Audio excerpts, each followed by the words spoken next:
By the way, very quickly, we're going to take this break, and we're going to talk to Bishop E. Bernard Jordan. I know, Toombs, I don't think you want to be in packages. Well, I'll wait for Pickett. I just came a little early. Again, I apologize. That's all right. No apologies, when man. I heard Peter making that mention, I had to jump in. No, I got to jump into it. Well said. Just one little thing, an Obama oddity. The president is going to keep his BlackBerry, but it's Obama rigged just for him.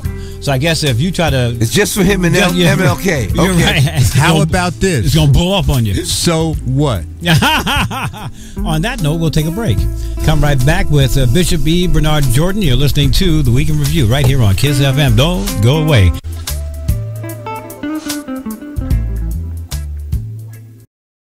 Make sure we know when you listen by logging on to 97kissfm.com. And welcome back to The Week of Review right here on KISS FM. I'm Bob Slade, along with Judge Bob Pickett in the house, the cut man, Charles W. Etheridge III, and the undercover brother, the flame-throwing Peter Noel. Strong in review, brother. And lots of flames thrown in this segment. Here we go. We're going to talk about a special guest in the house. We're going to talk about prophecies. Yes, we will. Bishop E. Bernard Jordan is with us. He is the founder and senior pastor of Zoe Ministries.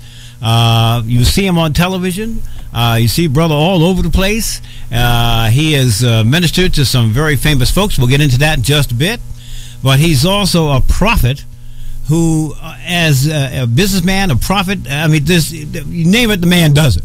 But he's known for his prophecies and the accuracy of some of those prophecies in his ministry. So we welcome Bishop E. Bernard Jordan to the broadcast. May I say something about Bishop before we go on? Yes. When I was at the Village Voice, I spoke with Bishop for a big interview that we were going to do. In fact, we talked for a while. The piece was already written.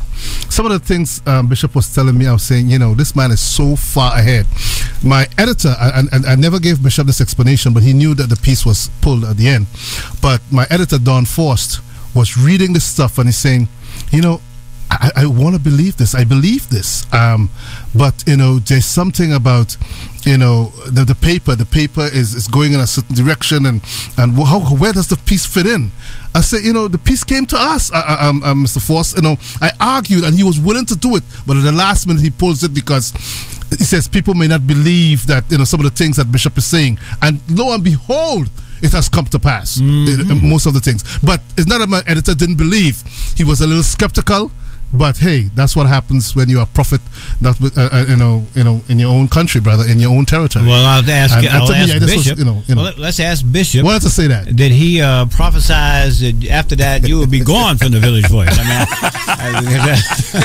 That's funny. You know something. That's funny. I was telling him this morning that while I was doing that piece, the Voice was going through some turmoil, financial and different things, and political, and I had to get out of there. So. Maybe he saw it. Okay. Well, Bishop Jordan, we want to thank Written Judgments, 4 volumes in one is the book that we're talking about, and holding it up for folks with video radios who can see this.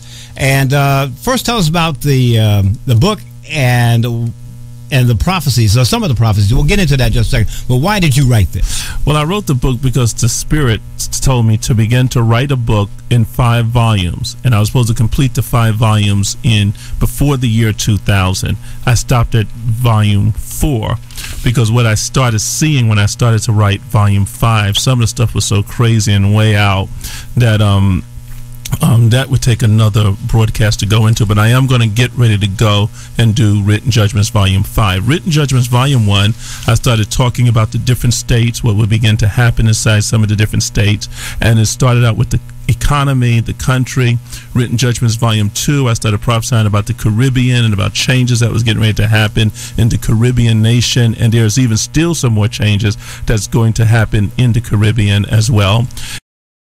And then Written Judgments Volume 3 got interesting because then we started prophesying, and in Written Judgments Volume 3 we talked about the first African-American president. We also talked about Election 2000, and that was written in 96. And then in 1998 we wrote Written Judgments Volume 4. All right, let's talk about Written Judgments 3. Is that what you're talking about? Yes. You're talking about the black president, the first black president? Yes. That's caused a lot of drama amongst folks in the community. Every time you make an appearance and you talk about this, people say, "What? What did he say? What?" Yes. What's the reaction? Now, tell us what you prophesied, and we'll jump right in after that. Go ahead. Yes. Well, we prophesied this in 1996, and I'll read the prophecy here. It says, "The first African-American president. In this hour, the day of the Lord will be revealed in a greater measure than that which has been witnessed in centuries gone by. You will see in your day where I shall take a man of color, an African-American, and cause him to win the presidency of the United States. Do not rejoice in this, for he shall be but a puppet dancing on the strings of manipulation, and the African-American community will suffer greatly at the hands of the nation." This was in Written Judgments, Volume 3. And the year that you wrote this once again? This was written in 1996. That scares a lot of folks because they're saying, "Well, wait a minute. Are you talking about Barack Obama? Did you see somebody like Barack Obama? Was he the picture of the person you had in your mind?" Well, all I saw was the first African-American president. It could have been anyone, but it's just interesting, and it would have been great if I would have been on your show 4 years ago and said this, and then people would have waved it off and said, "Oh, yeah, okay, that will happen whenever," and then it came up. But when we prophesied this was not something we wrote last month. Or wrote when we didn't. None of us heard about Barack. I was on a Fox News channel where they talked to me and about 2 years ago and began to say to me about, "We heard about your prophecy for Katrina. Tell us about a prophecy that hasn't come to pass that we will see in the future." I said, "Well, there's the first African-American president." And I said, "There's a new black guy." I said, "I'm not sure what his name is that's running for president." They said, "Oh, yeah, that's Barack Obama, but the likelihood of him winning is not going to happen." This was live on television. And then they said, this was in Minnesota, and then they says, "Well, you have a nice book tour, and we'll see you around." So I'm getting ready to make a trip out to Minnesota because they need to pull that piece because we need to discuss this prophecy. Prophet, let me ask you this, because I heard you on the open line last week, and there's certain things that you have prophesied that I, not as a prophet, but I try to glean from analysis and empirical evaluation of economic and social and political conditions. I thought you called yourself a prophet one time. Well, that's all right. You can kiss my ring now. He's a seer. You know, but Jesus did say, "Let him who hath ears, let him hear."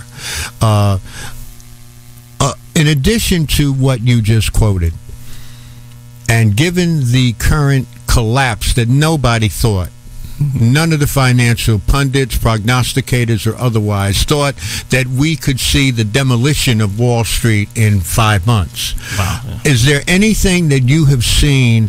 Because I believe what you just read is connected to the repercussions from economic contraction, high unemployment among white population, and the historical tendency for populist movements of where blacks and whites come together to be disruptive because of economic competition. Do you see any of these things as being integral to what you just talked about with the first black president?